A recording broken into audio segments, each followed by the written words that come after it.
Are you looking for a way to level up your English? Have you tried reading but you always get bored or find it too hard? Then you should try to listen to this interesting story. Chapter 1. An Ordinary Girl. Many years ago in the city of New York, there lived a doctor. America likes doctors, and New York liked Dr. Sloper. At the time our story begins, in I-843, Dr. Sloper was 50 years old. He was a good doctor, he was a man of the world, and he was honest. Life was good to him. At 27, he married a beautiful and clever girl. She had pretty eyes, $10,000, and a good place in society. For 5 years, Dr. Sloper was a happy man. Many of his wife's friends came to him, and he did well in his profession. They lived in a large house in Washington Square, a quiet corner in a noisy city. Their first child, a very clever little boy, died when he was 3. His mother's love and his father's profession did not help him. 2 years later, Mrs. Sloper had a second child, a girl. The doctor did not want a girl, but this was not the worst. 2 weeks later, Mrs. Sloper died. The little girl's name was Catherine. She was strong. Her father was not afraid of losing her. When the child was 10 years old, Dr. Sloper asked his sister, Mrs. Lavinia Penniman, to come and stay with them. Mr. Penniman, a churchman without a penny, died when Mrs. Penniman was 33. She had no children and no money. "Stay for 6 months," he said. "I will look for a flat," she said. She moved into her brother's house and never went away again. Mrs. Penniman told everybody that the child wanted a clever woman near her. Dr. Sloper did not think his sister was clever, but he was always very polite to her and never angry. They didn't speak much. He gave her his opinions about Catherine's schooling and not much more. Catherine was very good and honest, but she was not pretty or clever. She was quiet. She loved her father and was very afraid of him. She was happy when her father was happy. The doctor wanted to be proud of her, but he wasn't. He was sometimes angry because his only child was ordinary. When she was 18, Catherine was a quiet young woman, but she began to wear strong, noisy colors. Dr. Sloper did not like her new dresses. He thought she was vulgar. One day, Catherine's other aunt, Mrs. Almond, asked a lot of people to her house. Mrs. Almond was the younger of Dr. Sloper's 2 sisters. She was the wife of a rich city man and the mother of all 9 children. She was pretty, happy, and clever, and her brother liked her. When he wanted to talk about Catherine, he went to her and not to Mrs. Penniman. Catherine was close to her aunt's children. There were 7 boys and 2 girls. The older girl married young. The younger girl, called Marion, soon decided to marry too. She found a young man called Arthur Townsend, and so the Almonds asked everybody to the house. Mrs. Penniman and Catherine arrived at the Almonds. The doctor planned to come later. Soon after the dancing started, Marion Ullman brought a tall young man over to Catherine. "Catherine, this is Mr. Morris Townsend. He is from the same family as Arthur. He wants to meet you very much." Marion Ullman was a pretty woman. At 17, she moved easily in society. She left Catherine and Mr. Townsend together. Catherine looked at the young man. He was very handsome. "What can I say to this handsome man?" thought Catherine.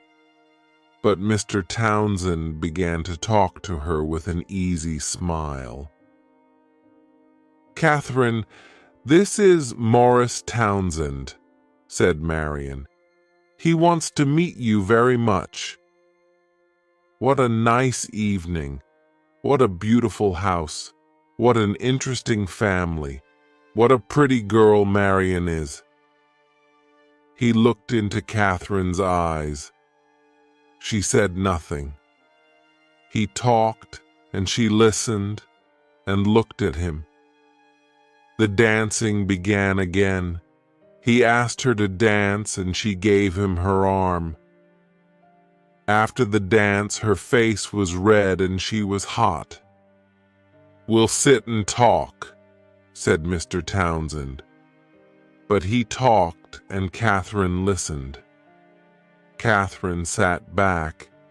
She thought he was very clever. "This is my first visit to Mrs. Ullman's," he said, "and my first visit to New York for many years. I lived here when I was a child, but I left when I was 20. I went round the world. I came back to New York only a month ago. It is a nice city, but I don't know anybody. You see, people forget you," he said, and smiled at Catherine. Catherine thought, "I'll never forget you." They sat there for some time. They laughed together. He asked her about the people near them. He gave his opinions about them. She thought he was very honest. Then Marion Ullman came back and took Mr. Townsend away to her mother. "We'll meet again," he said to Catherine. Marion came back and took Catherine's arm. They walked round the room together. "What do you think of Morris?" she said. For the first time in her life, Catherine did not tell the truth. "Oh, nothing much," she answered. "I'll tell him that," cried Marion. "It will be good for him. He has a very good opinion of Morris Townsend. Arthur says that, and Arthur knows him." Half an hour later, Catherine saw her Aunt Penniman near a window. Morris Townsend stood next to her. Then Dr. Sloper arrived. He usually had a little smile on his face, but never a big smile. He looked at his daughter's red dress. "Can this handsome woman be my child?" he asked. Catherine did not always understand her father's words. "I'm not handsome," she said quietly. "You're rich," he said. "Is the evening going well?" "I'm rather tired," she answered and looked away. That evening was the beginning of something important for Catherine. For the second time in her life, and in one evening, she did not speak the truth. She was not tired. They drove home. Dr. Sloper spoke to his sister, Lavinia. "Who was the young man who spoke of his love for you?" "Oh, Austin," said Mrs. Penniman. She smiled. "He spoke to me of Catherine." "Oh, Aunt Penniman," Catherine cried out quietly. "He's very handsome. He's very clever," said her aunt. "He's in love with our expensive Catherine, then?" the doctor asked. He laughed. "I don't know that, but he liked her dress." Catherine did not think. My dress only? She thought what a warm and rich thing to say.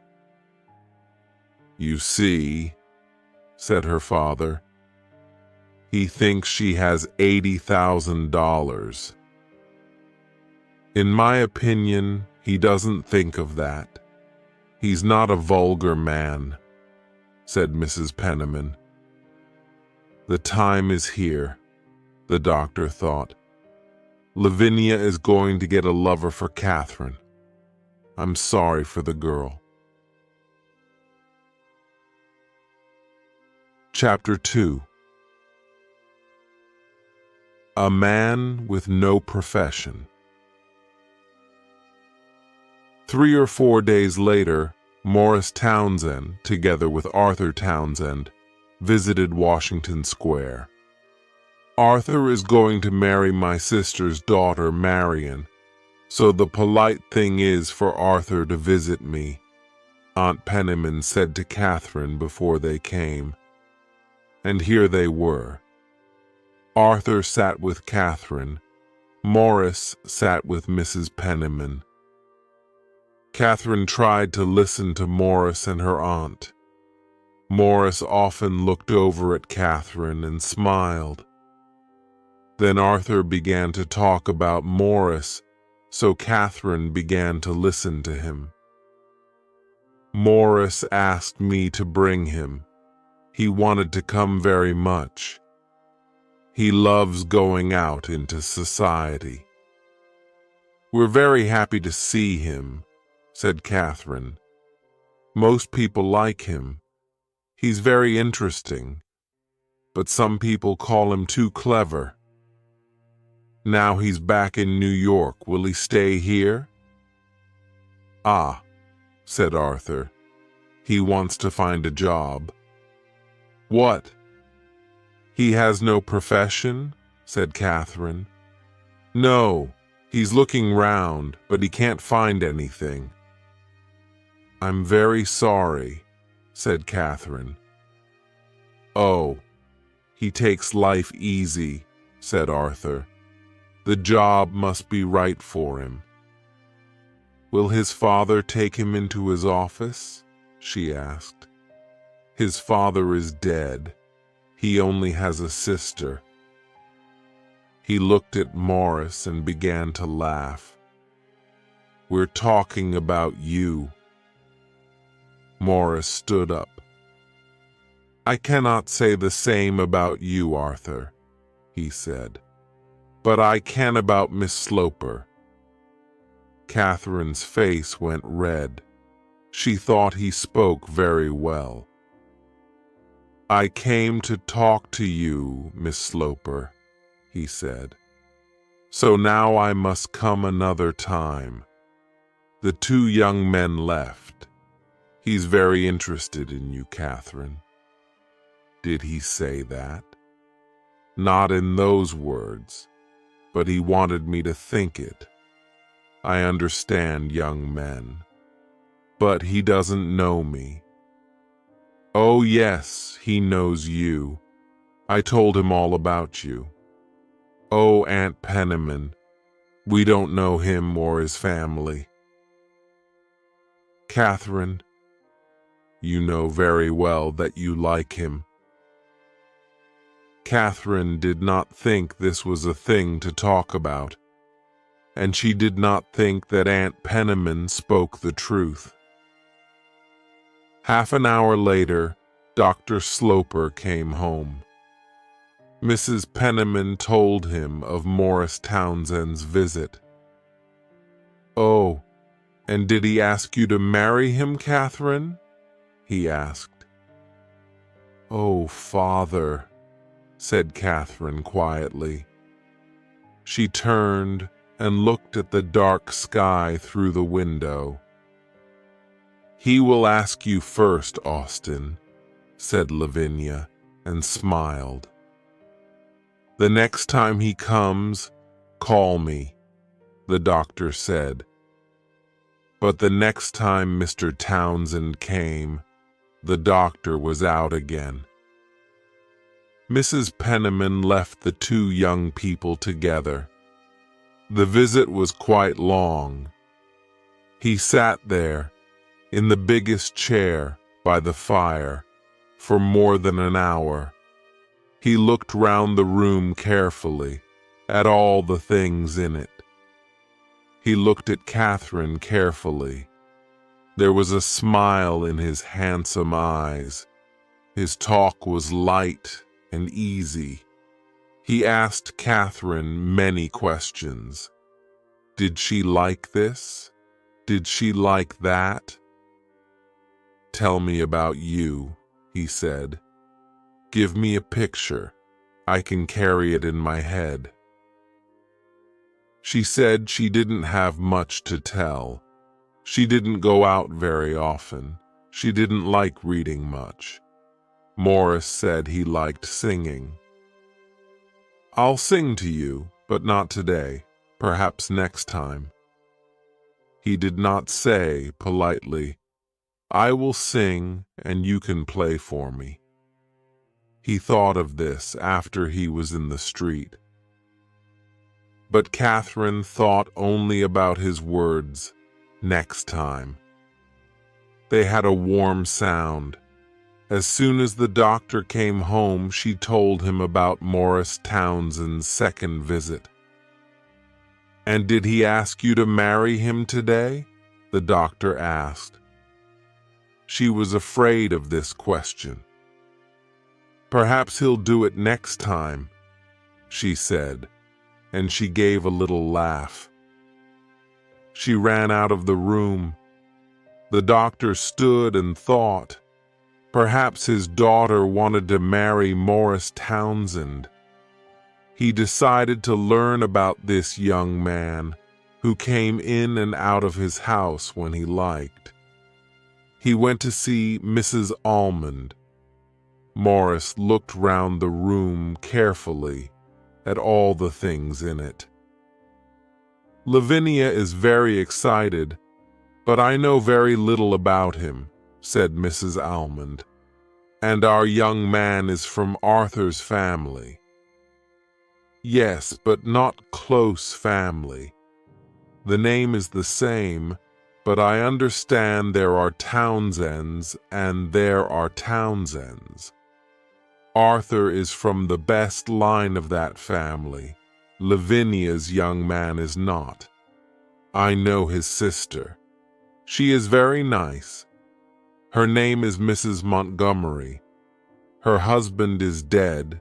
She has a nice small house, and she has 5 children. She lives on 2nd Avenue. What does Mrs. Montgomery say about him? That he's clever, and perhaps he'll be important. But he does nothing. She doesn't say that. She's proud," said the doctor. "What is his profession?" "He hasn't got a profession. He's looking for something. He was at sea." "Was? How old is he?" 30-something. He went to sea when he was very young. Some money came to him. Somebody in his family died, I think. He went all over the world. He has no money now. He decided to begin his life again, and so he came back to America. Does he want to marry Catherine then?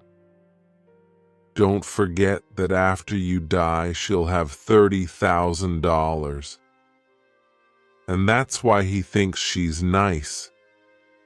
Mrs. Almond went red. "Not only that," she said, "but many young men think money is important. The young men of New York are not only interested in money, they also like clever, pretty, and exciting girls. Marion is clever, pretty, and exciting. Catherine is not. Marion is ordinary. Catherine is not. She has no lovers because men are afraid of her. She is large and dresses richly. They think she is older than they are. Catherine will be the right wife for an older man. Is Mr. Townsend honest? Lavinia thinks he is, and he's very handsome. What money does he have? I don't know. He lives with his sister. Perhaps I'll visit Mrs. Montgomery. Chapter 3. Secrets. To Dr. Sloper, the thing was a game. He slept well, he ate well. This young man is trying to catch Catherine. I'll watch and wait, he thought. He did not think his daughter was in danger. Morris Townsend was not rich, but that was not important. The doctor did not want Catherine to marry a rich man. 2 people can live on her money. She can marry a man with no money. But he must be honest and strong and have a good schooling, thought the doctor. The next time Mr. Townsend visits the house, said the doctor to Mrs. Penniman, ask him to dinner. The dinner happened a week later. 8 people sat down to eat. The doctor watched Morris carefully. The women left the room after dinner, and then the doctor asked Morris some questions. Dr. Sloper pushed the bottle of Madeira over to Morris. Morris liked the doctor's Madeira. He thought a lot of bottles of Madeira was a good thing for a wife's father to have. The doctor saw that this was not an ordinary young man. He's clever, he thought. He has a very good head when he wants to use it, and he's very handsome and he dresses well. But I don't like him. The doctor listened politely to his young friend talk about countries round the world. He talks well, and after a bottle of Madeira, but does he always tell the truth? Dr. Sloper pushed the bottle of Madeira over to Morris. Morris liked the doctor's Madeira. After dinner, Morris went and spoke to Catherine. She stood by the fire in her red dress. He doesn't like me, said the young man. You must tell him he's wrong. I never tell him he's wrong. I won't talk about you. Morris Townsend's face was angry, but Catherine did not see it. And then he smiled again. Then I must try to get his good opinion. He spoke to Mrs. Penniman later in the evening. He thinks I'm all wrong, he said. That's not important, she said. She gave him a sugary smile. She thought that she understood everything. Ah, you say the right thing, said Morris. Mrs. Penniman was proud that she always said the right thing. The next day, the doctor saw his sister, Mrs. Almond. And what do you think of him? She asked. Lavinia tells me Catherine loves him. She must stop loving him. He's not a good man. He's vulgar. After 30 years as a student of people, I know what people are.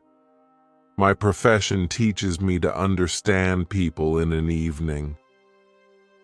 Well, perhaps you're right. But the thing is for Catherine to see it. I'll give her some glasses. Morris visited Washington Square often. A young man in New York with no profession has a lot of time. His visits were the most important thing in Catherine's life.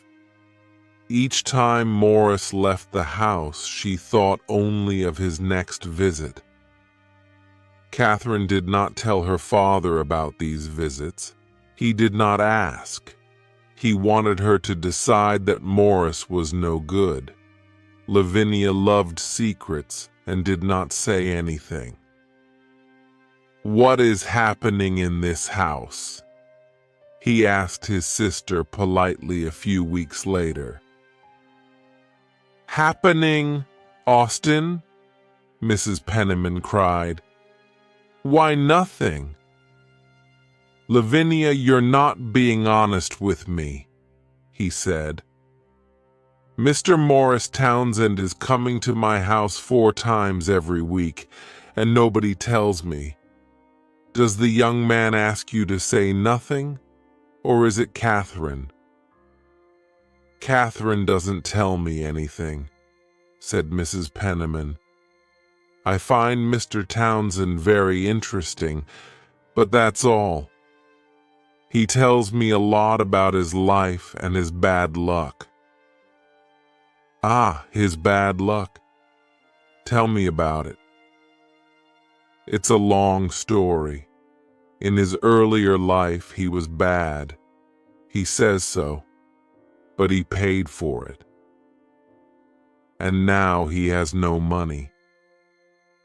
And he has nobody in the world. He lost his friends then, because of his bad life?" "No, he had bad friends.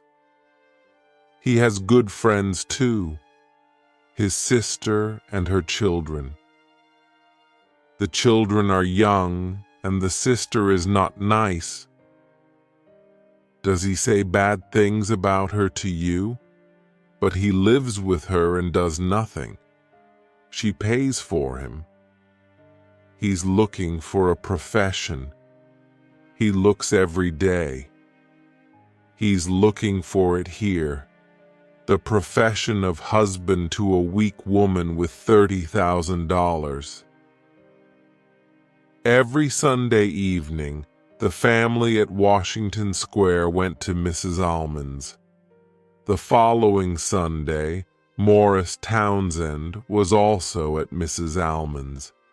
He sat next to Catherine and talked only to her. Catherine was not happy and easy with Morris because her father was in the room. Her father was sorry for her. Perhaps he was wrong about Morris. Perhaps Morris was honest and wanted to marry his daughter for love. The doctor decided to give the young man time. Later, he spoke to Morris. "I hear you're looking for a job," he said. "Yes, I am looking for honest, quiet work. Something to bring me an honest dollar. I have only my good right arm." Catherine was not happy and easy with Morris because her father was in the room. "Yes, your good right arm," said the doctor, "but you have a clever head too. Sometimes I hear about openings. Will you think about leaving New York? Going away?"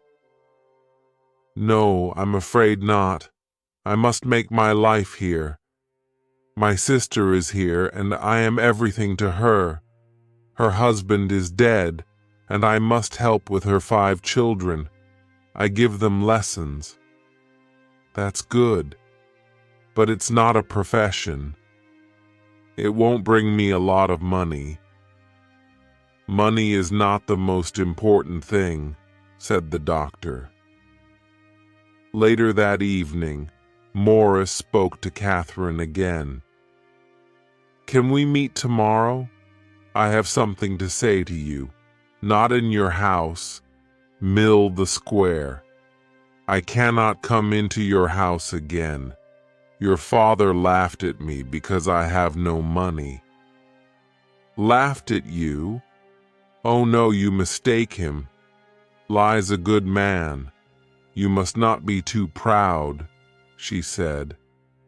I'll be proud only of you, he said.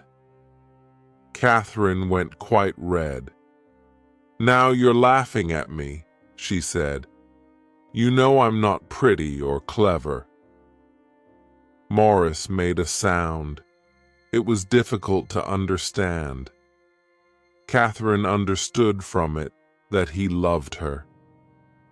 Come to the house, she said. I'm not afraid of that. The next day, Morris came to the house. He told Catherine that he loved her. She sat down suddenly. She said he must go. She wanted time to think. A picture of a fight with her father came into her head. She was afraid. Before Morris left, she said, "We must speak to my father. I'll do it tonight. You must do it tomorrow. Your father will tell you that I want your money. Then I'll say that he mistakes you," said Catherine. "Other men are interested only in money. You are not." Catherine stood outside the door of her father's room for nearly half an hour. Chapter 4. For Love or Money. Catherine heard her father come home that evening. She stood outside the door of his room for nearly half an hour. Then she went in. He sat in his chair by the fire with a cigar in his hand and read the newspaper. "I have something to say to you," she began very quietly. She sat down. "I'm going to marry Morris Townsend." The doctor looked at her. "When did he ask you?" "This afternoon, 4 hours ago," she answered.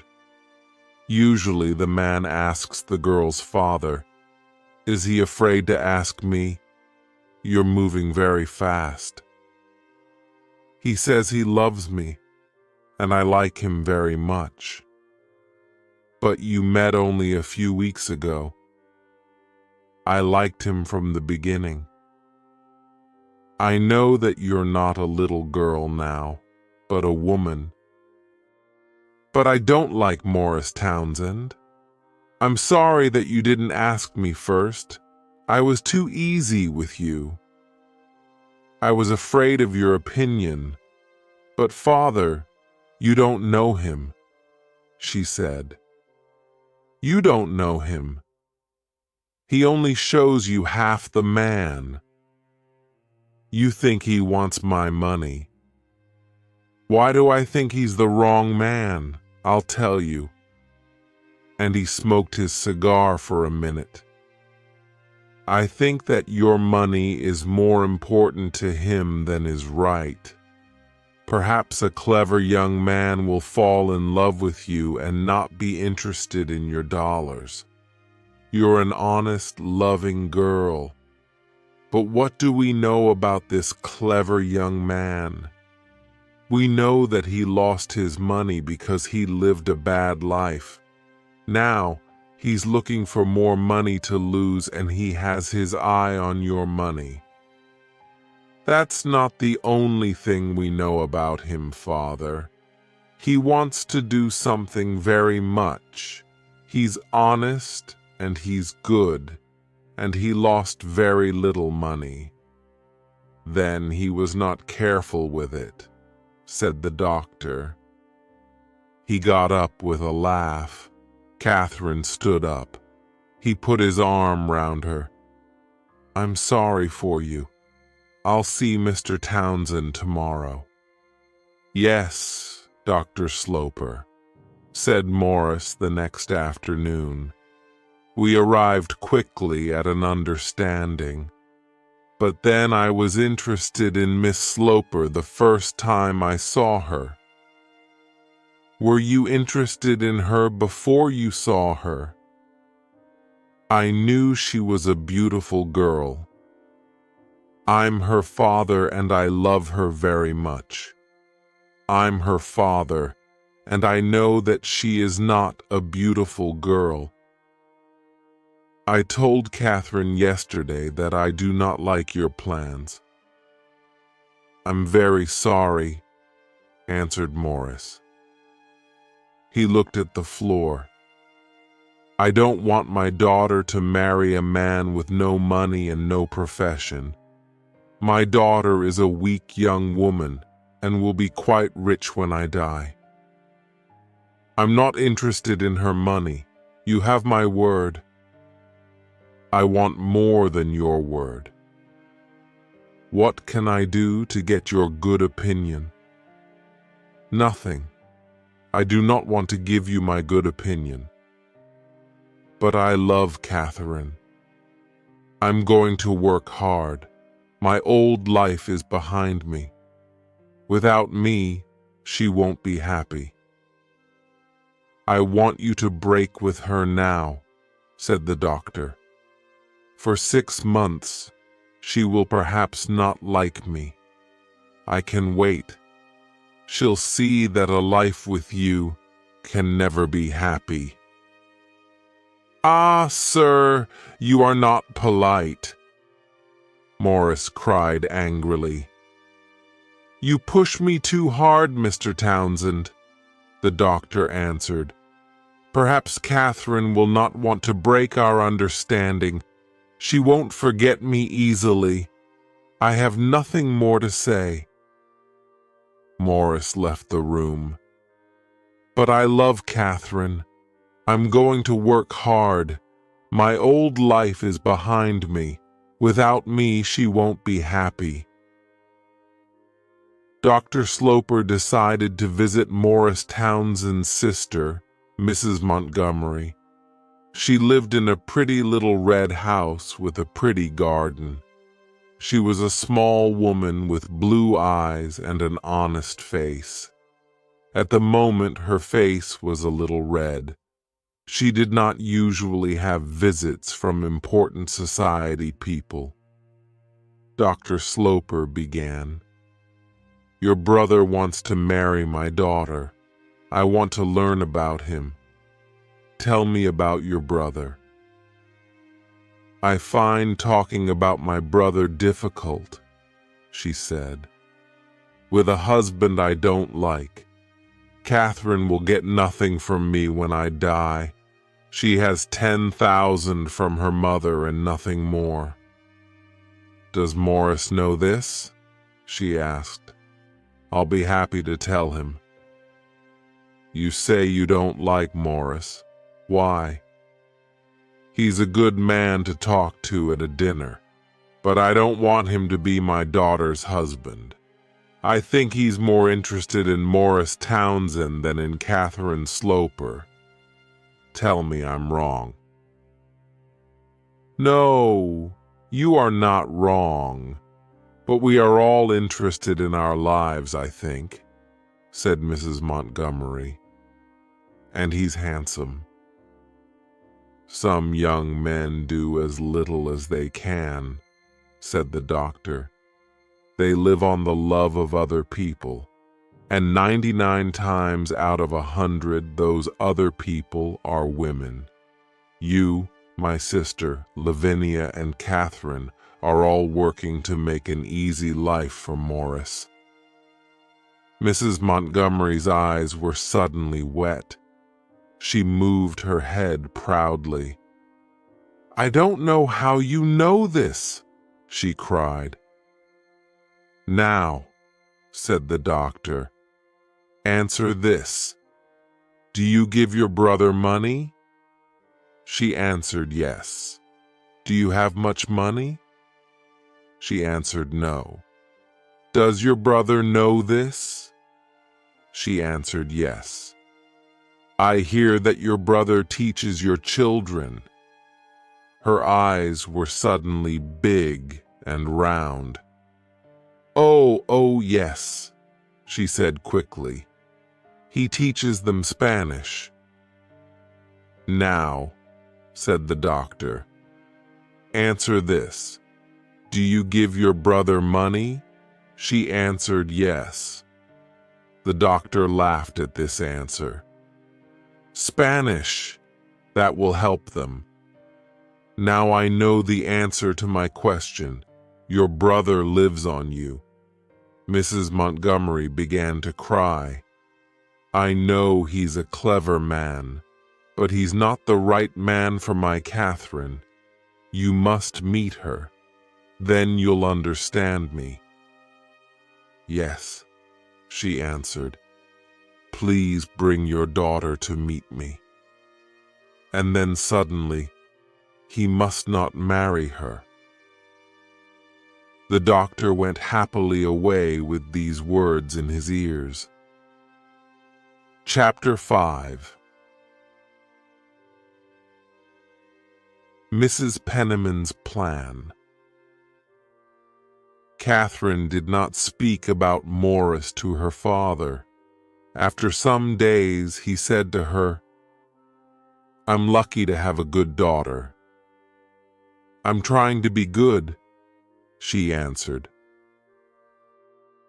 Catherine did not see Morris at this time, but she wrote to him.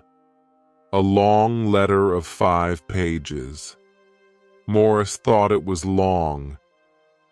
She asked him not to visit for a time. Morris wrote back. He talked about his meeting with Dr. Sloper. Your father was very angry, he wrote. I was very polite. You must be strong. You must fight. Catherine did not like to think of fighting her father, but she did not like to think of losing her lover. She tried to think of an answer to make everybody happy. She decided to be quiet and to wait. Good fathers are always very careful about their daughters' husbands, she thought. Mrs. Penniman did not help Catherine much. She loved this little story and her place in it.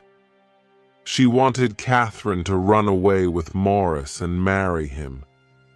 She carried a picture in her head, 2 lovers, with Mrs. Penniman, marrying in a small church in a New York back street, living in a dark flat with no money, waiting for visits from Mrs. Penniman, their only friend. She wanted to put this picture before Morris. She wrote to him daily about Washington Square. She asked him to meet her in a small restaurant on 7th Avenue. When Morris arrived, half an hour late, they sat together in the darkest corner at the back of the place.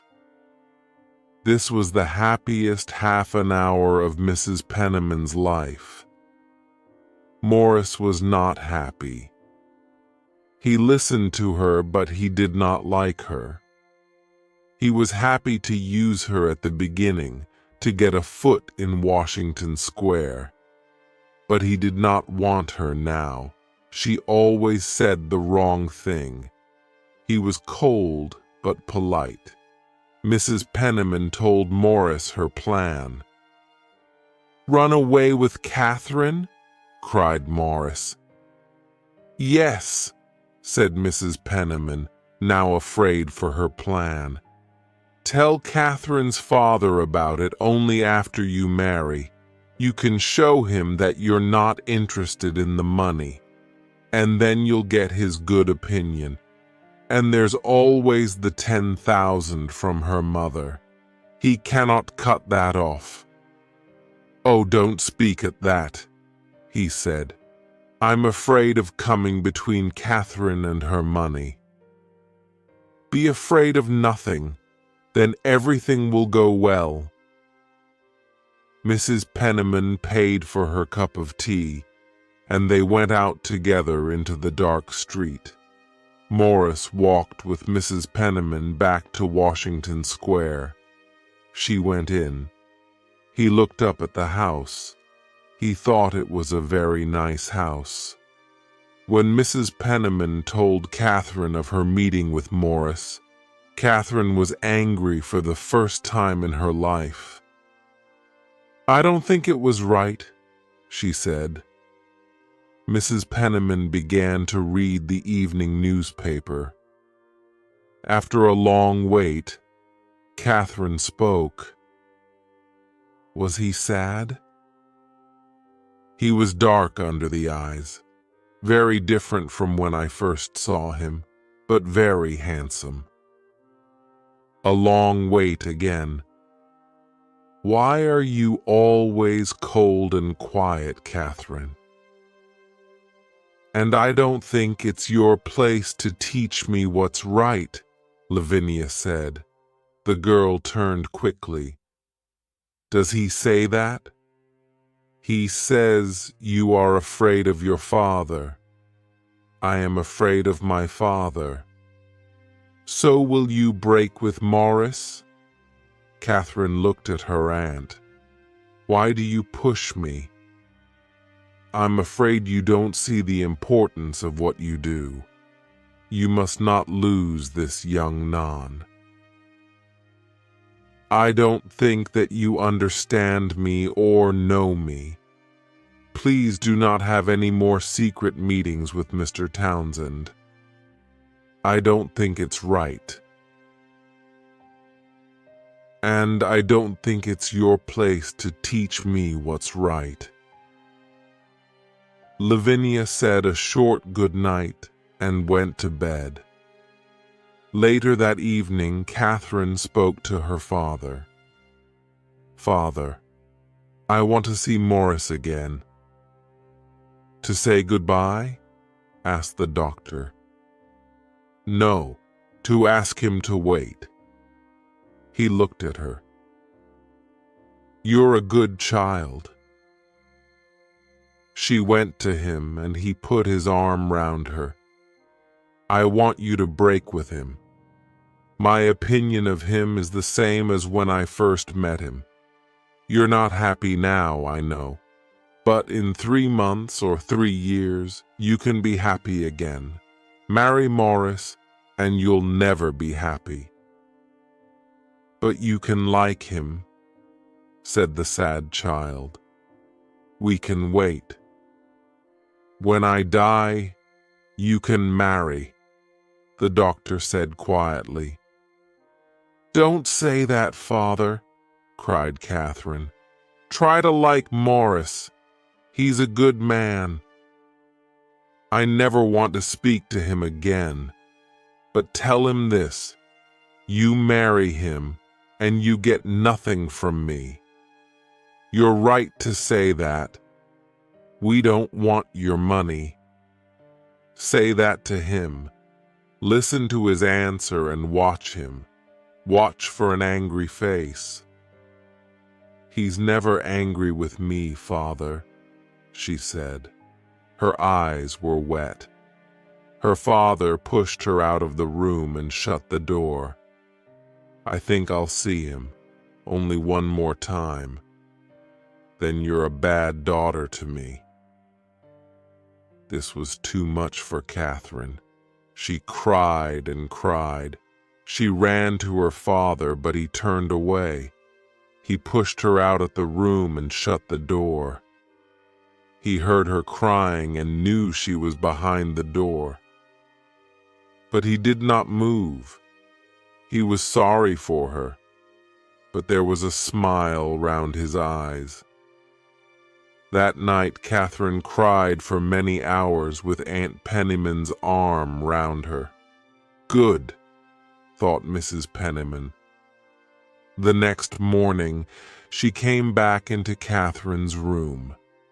Catherine was dressed and ready for breakfast. "Don't go to breakfast, Catherine," Aunt Penman said. "You won't move your father. You must be weak and ill, not well and strong. I must go, Aunt. I'm only afraid of being late. Catherine wrote to Morris that day. She asked him to visit the next day at a time when her father was not at home. Chapter 6. The Long Wait. Morris was more handsome than Catherine remembered. He put his arms round her. She knew that she loved him very much. "Why did you send for me?" "Because I wanted to see you," said the girl quietly. "Do you want only to look at me, or to tell me something?" He waited. Then he suddenly said, "Marry me tomorrow. Take me or leave me. Decide between me and your father." "I want you, Morris, but we must wait. We must be strong. I said to Father last night, we don't want your money." His face went red, but he smiled and spoke. No, he was not angry. The money was not important. He loved her very much. "Yes," cried Catherine. "We must marry as soon as we can." She put her arms round him and closed her eyes. He left soon after. They did not decide on a day to marry. Morris wanted to think. When was the cleverest time to marry? He did not want the girl without the money. He thought about the 10,000 from Catherine's mother. That was not a good living. Not for Morris Townsend, but then it was better than nothing. Mrs. Penniman asked Morris Townsend to a second secret meeting. This time they met outside a church. "I see the thing differently from our last meeting," said Mrs. Penniman. "Every time I see you, you say something different." "My head is never quiet. I don't think you can marry Catherine now. My brother says he's going to throw me out of the house. You know I'm not a rich woman. But Catherine says we must marry now in secret. How can I get out of it now? Catherine loves you very much. You can do anything with her. You can say you must wait." "Ah," said Morris quietly. Catherine's days were long at this time. Her father never looked at her or spoke to her. This was his plan. He waited for Catherine to speak first. "I think that Morris and I will marry," she said one day. "When? In the next 4 or 5 months?" he asked. "I don't know, Father," said Catherine. "We cannot decide." "Then wait for 6 months. I'll take you to Europe. I want you to come with me." Catherine was happy to say yes to her father. Mrs. Penniman asked Morris Townsend to a second secret meeting. This time they met outside a church. Dr. Sloper did not ask Mrs. Penniman to go to Europe. She wanted to go, but she did not show it. "Washington Square is going to be nice and quiet," she said to Mrs. Almond. Catherine met Morris before she left. Ty asked questions. "Do you want to see all those famous things over there?" "Oh, no, Morris," said Catherine quickly. "What is this woman interested in?" thought Morris. "Father thinks I'll forget you," said Catherine. "But I won't. He'll be angry with me." Yes, I think you're right. But the visit to Europe is a good thing. He wants you to go and he'll be happy, said Morris. I don't want you to lose your money. Not for me, but for you and your children. When you're in Europe, decide on a good time and place, an evening in Venice. And then perhaps you can move your father. Ask him to say yes, you can marry Morris. Catherine thought this was a clever plan.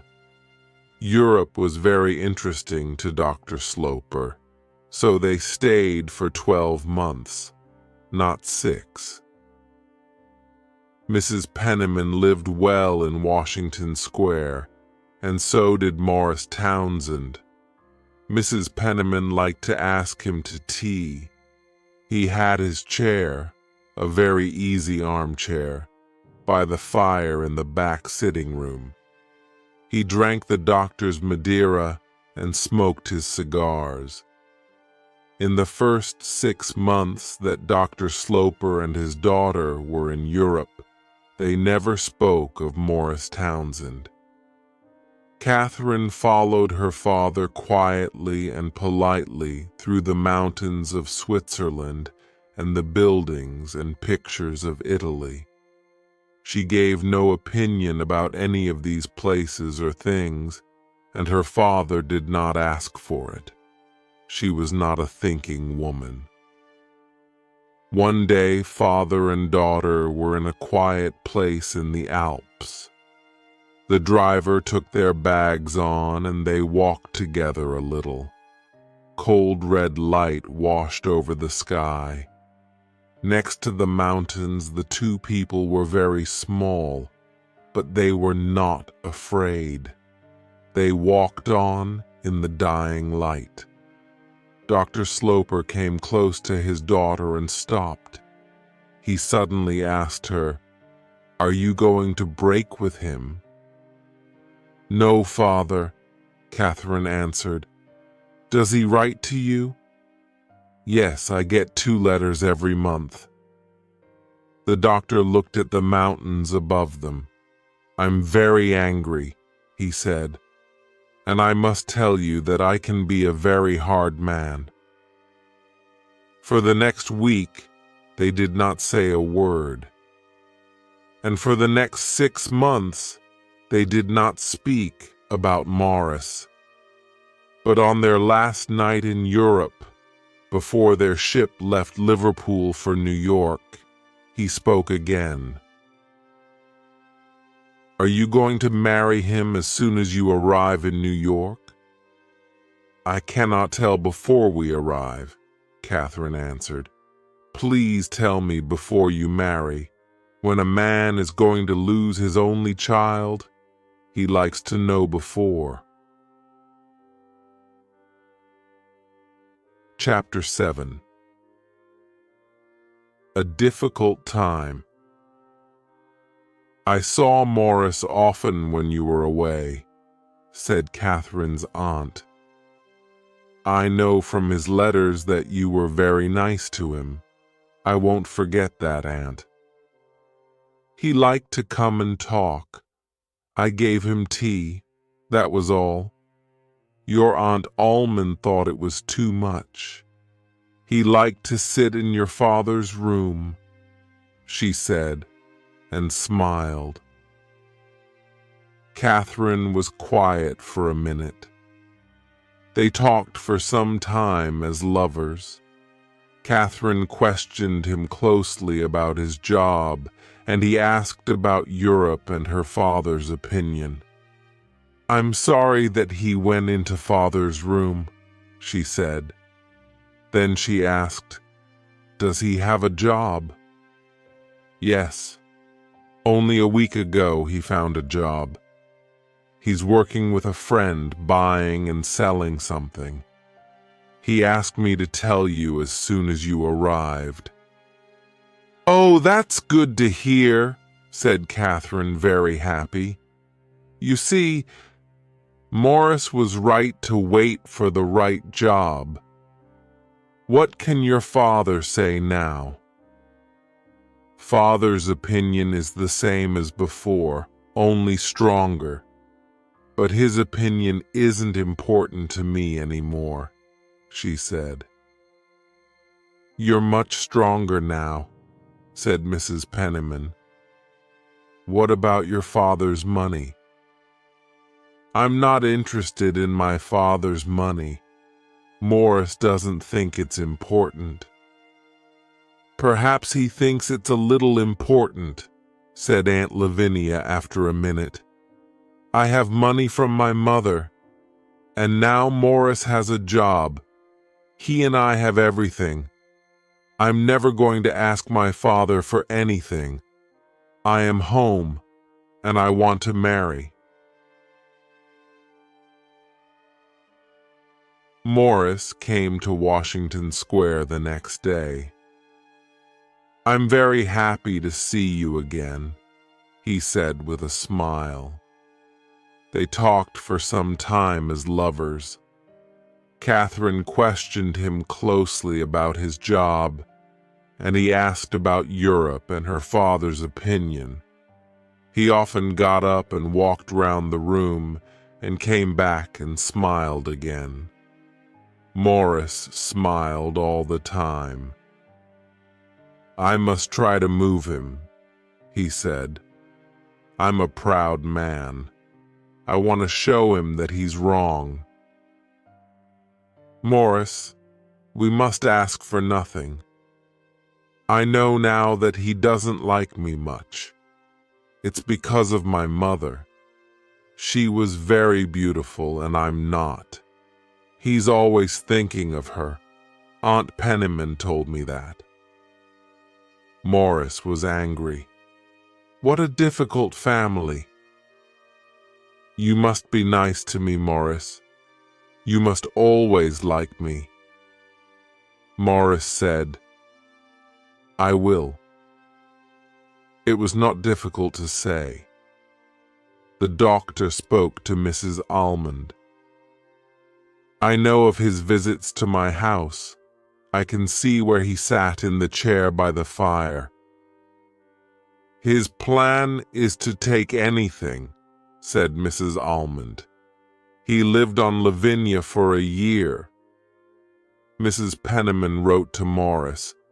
She wanted to see him. Morris angrily threw her letter into the fire. She wanted to come to his office. He said no. His office was very difficult to find. They met for a walk. Mrs. Penniman had nothing new to say, but Morris had something to say. I know the doctor is the same. He's never going to give us anything. Don't talk to me about him. The fight is finished. I'm the loser. I'm not going to marry Catherine. Morris, she loves you very much. Do you know that? No, I don't.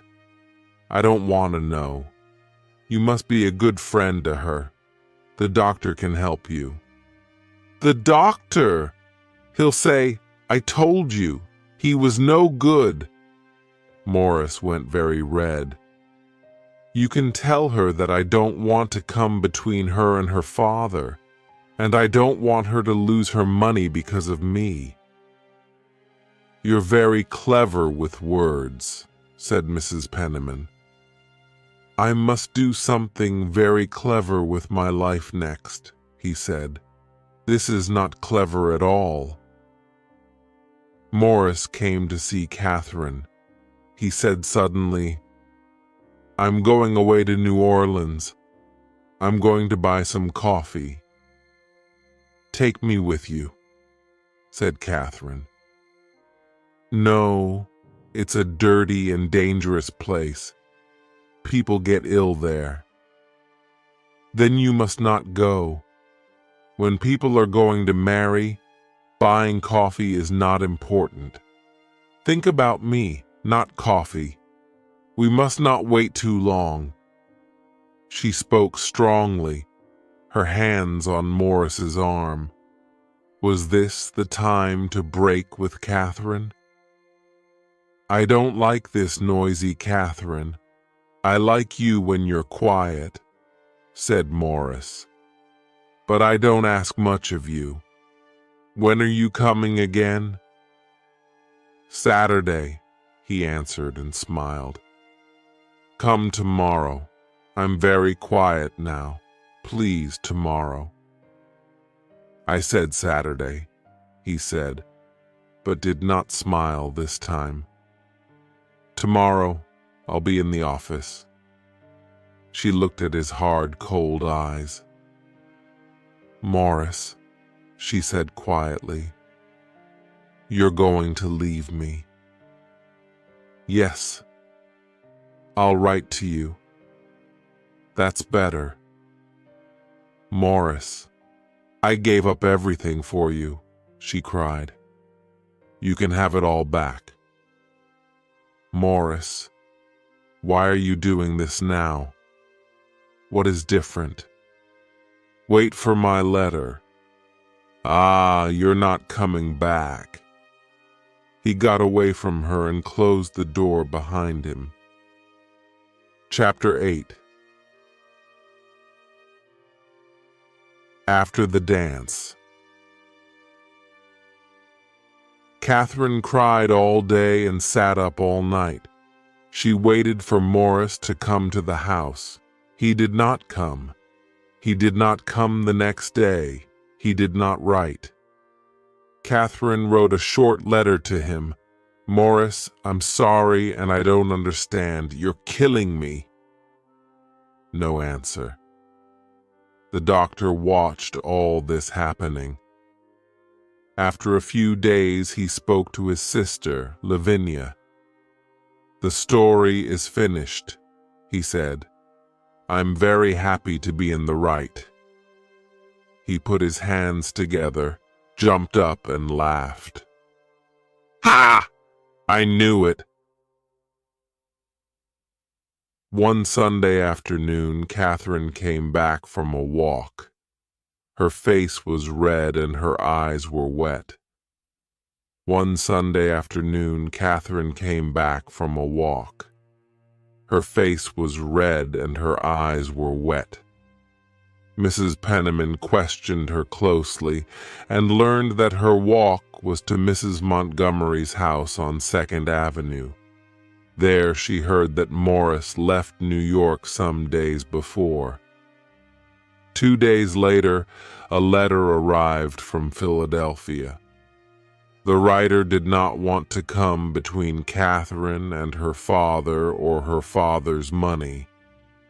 He wanted her to be happy and to stay friends with him in the years to come. He was sorry. Catherine thought it was a beautiful letter and read it many times over the next 2 years. One day, Dr. Sloper found Catherine sitting with her work. "Can you tell me when you're going to leave my house? When you go, your aunt goes too," he said. She got up. She put her work away. Her face was hot. "I'm not going away," said Catherine.